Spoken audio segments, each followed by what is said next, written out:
Hallo en welkom na Onderwys Vandag. Ek is Marianne de Villiers. Nou vandag se gesprek gaan nie oor onderwys vandag nie, maar 'n bietjie meer oor onderwys van gister. En met my is afgetrede remedierende onderwyseres Rita Willemse. Rita, baie welkom aan die program. Ons gaan 'n bietjie gesels oor remedierende onderwys in jou dae. Reg, so Rita, baie dankie vir jou tyd en kom ons val weg. Baie dankie vir hierdie geleentheid. Ek gesels graag. So Rita, vertel ons 'n bietjie oor jou. In 1976, toe my jongste kind skool toe gaan, kon ek weer toetree tot die onderwys. Toe kry ek 'n pos by Nuwe Hoop Skool, wat 'n skool vir buitengewone onderwys was. Daar was nou fisies gestremde kinders en ook kinders met leerprobleme. En aanvanklik was die fokus meer op die fisies gestremde kinders. En mettertyd het die behoefte aan remediering na vore gekom. Waar die kinders wat fisies gestremd was, meer die fisiese versorging gekry het, soos deur die fisioterapeute, die arbeidsterapeute en selfs spraakterapeute, was dit nou nodig gewees vir remediering. As 'n remedierende onderwyseres, wat 'n soort geaardheid moet 'n mens hê? Wel, 'n onderwyseres uit die aard van die saak is gelief vir kinders en gee nie om met kinders te werk nie. Maar as jy remediering wil doen, moet jy ongelooflik baie geduld hê, want dit is 1 treukie vorentoe en dan sommer weer 3 treukies agteruit. Want ongelukkig teen die tyd wanneer die kind gewoonlik by die remediering uitkom, is hulle selfvertroue regtig baie swak. En 'n mens moet werk daaraan. As hulle selfbeeld so laag is, hoe gaan jy dan te werke? Wel, mens moet maar gedurig vir hulle prys. Vir elke ou suksesie wat hy behaal, moet jy 'n groot ophef oormaak. En weet jy, 'n blink sterretjie kan wondere doen aan 'n kind se selfbeeld. Maar nou, hoe weet 'n ouer dat hulle kind remediale hulp nodig het? Weet jy, baie keer is dit nie die ouer wat dit agterkom nie, dit is meer die onderwyser wat sal agterkom, die kind sak uit. En dan in die verlede was wat die kind dan aanbeveel om getoets te word, geëvalueer te word by 'n skool vir buitengewone onderwys. En die span van terapeute en die sielkundige, skoolsielkundige het dan die toetse uitgevoer. En dan op grond daarvan is die kind aanvaar en dan is daar ook vir die kind 'n program uitgewerk. Die spesifieke kind byvoorbeeld arbeidsterapie sou nodig hê en miskien spraakterapie, want daar is sekere kinders wat byvoorbeeld as gevolg van 'n gebrek soos brei, dan moet die spraakterapeut daaraan werk. Ons neem gou 'n onderbreking, luister na 'n bietjie musiek en dan kom ons terug en ons praat verder met Rita Willemse. En welkom terug, julle is by Onderwys Vandag en ek praat met Rita Willemse en Rita is 'n afgetrede remedierende onderwyseres. Rita, die klaskamers deesdae is inclusive, soos hulle dit op Engels noem. In jou opinie, werk dit? Weet jy, remediering is iets wat 'n mens in 'n 1-by-1 situasie. Jy werk verkieslik met 1 kind of uiters miskien 'n groepie van 2 of 3. Maar in 'n klassituasie, weet ek nie, dit klink net nie vir my moontlik nie, want die kinders is selfbewus, hulle hou nie daarvan om uitgesonder te word nie, en die atmosfeer in 'n klas waar daar ander kinders is wat miskien 'n bietjie raserig is, gaan definitief, dit gaan hulle aandag aflei, want baie van hulle is ook nog baie aandag afleibaar.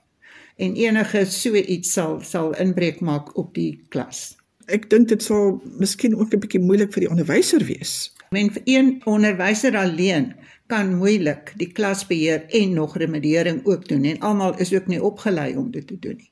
En dan ook om 'n tweede persoon in die klas te hê terwyl jy besig is met 'n klas, is ook nie altyd so aangenaam nie. Met ander woorde, die ideaal is as 'n mens die kind alleen eenkant in 'n stil omgewing kan kry. Hoe bepaal 'n mens hulle vordering? Dit is maar soos met enige situasie, enige klas waar die vordering van die kind gemeet word met 'n toetsing en doen ook maar dieselfde met remediering. En daar kom 'n stadium wanneer jy daai probleem wat die onderwyser miskien vir jou uitgewys het, of wat jy agtergekom het die kind het, as daai probleem opgelos is en jy kan sien dat die kind oor die hekkie is, dan kan jy ophou met hom. Jy's nou terug in die veld, en jy werk met 'n paar kinders. Het jou metodiek verander, of gebruik jy nog steeds die metodiek wat jy gebruik het toe jy klas gegee het? Nee, wat my metodiek, ek weet ek het gewerk, en hy is beproef, en daarom gebruik ek dit maar nog, al kom dit nou ook met die ossewaas. So, gee vir ons 'n bietjie van 'n idee, hoe werk jy met 'n kind wat nie kan lees nie, byvoorbeeld? In die ou dae was klanke in die grade, in die laagste klassies, was 'n kind geleer om te lees deur te klank, wat nou nie meer gebeur nie. En ek begin altyd met klanke, maar voor ons met die klanke begin, stel ek hulle voor aan die alfabet. Die letters van die alfabet is die letter se naam. Die klank van die letter is die letter se stem. Met ander woorde, as K-A-T teenoor K-A-T spel kat. En op daai manier gaan ons nou maar met die klanke. Die vokale is die oop klanke, met ander woorde jou lugweg en jou mond is oper.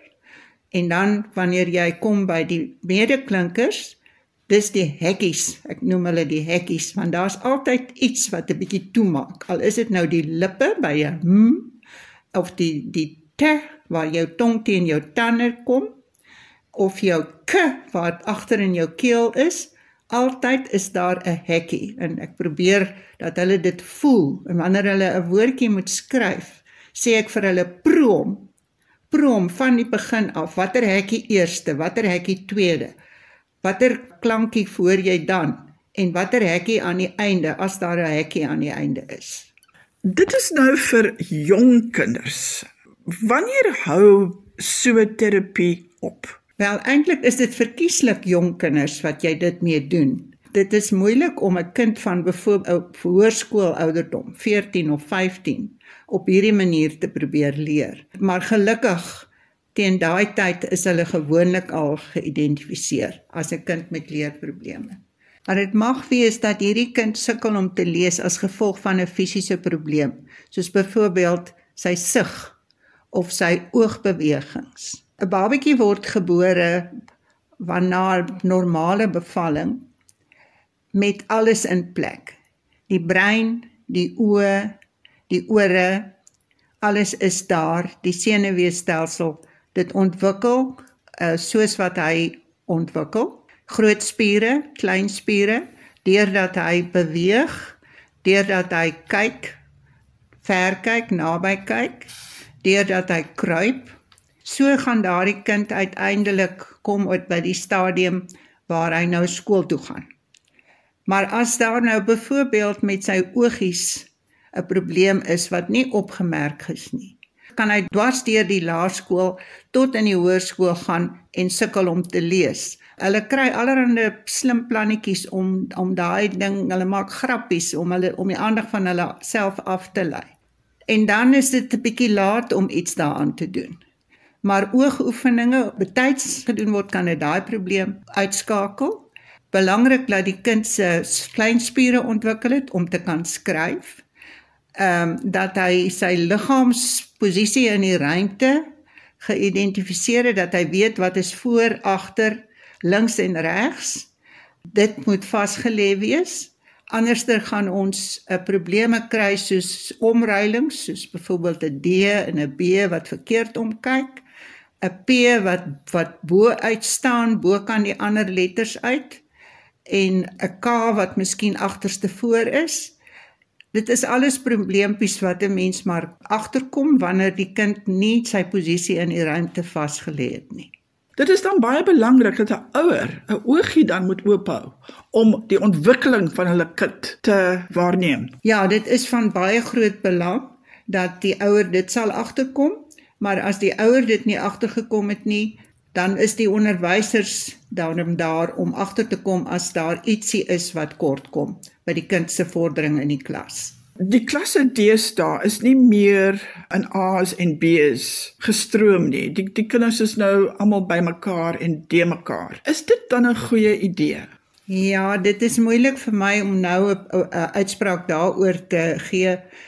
Dit was in die verlede so dat die kinders wat sukkel nie meer tussen die was wat nie sukkel nie. Dit was een van die kenmerke van die kindertjies by Nuwe Hoop Skool, dat hy kom met 'n baie swak selfbeeld in die klas, maar in die klas is sy maatjies miskien in 'n swakker situasie as hy. Die ouetjie het 'n leerprobleem, die ander ouetjie sit in 'n rolstoel en is verlam.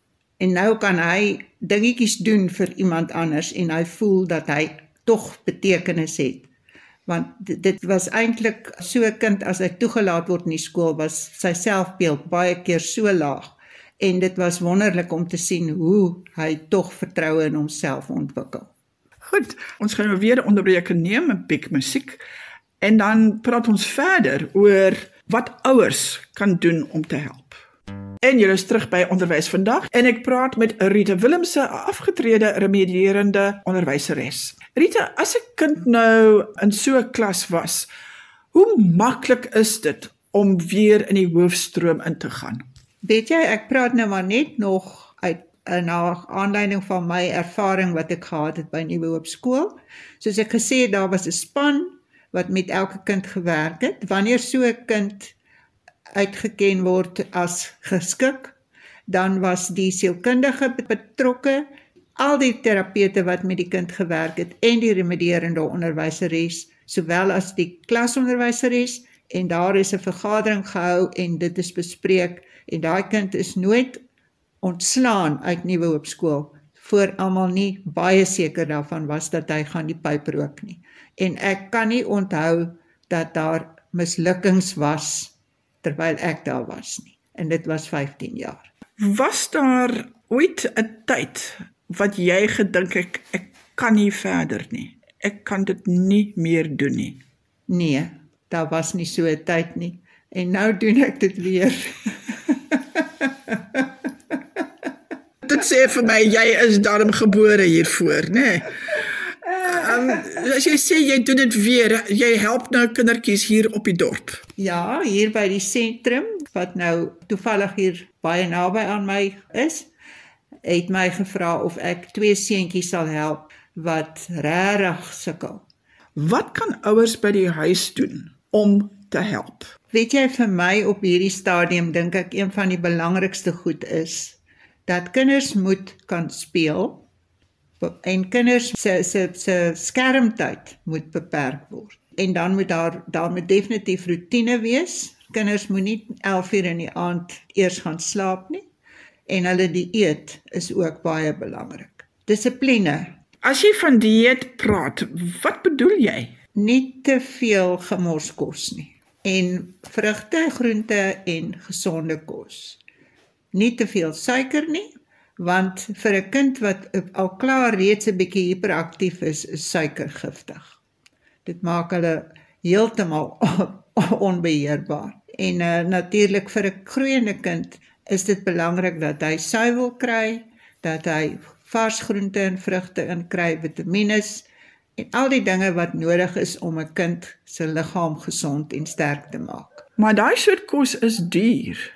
Wat kan 'n ouer doen wat dit nie kan bekostig nie? Miskien moet maar dit oorweeg om haar eie groente te plant en minder gemorskos koop, minder lekker goed en koeldranke en vrugtesappe, want al daardie goed bevat maar ongesonde bestanddele wat vir 'n kind nie goed is nie. Rita, dit was heerlik om met jou te gesels en lekker dat jy weer werk, kan ek sê. Ja, dit is nogal. Hou my uit die moeilikheid uit. Dankie Rita. My gas vandag was afgetrede remedierende onderwyseres Rita Willemse. En van my, Marianne de Villiers, tot volgende week. Totsiens.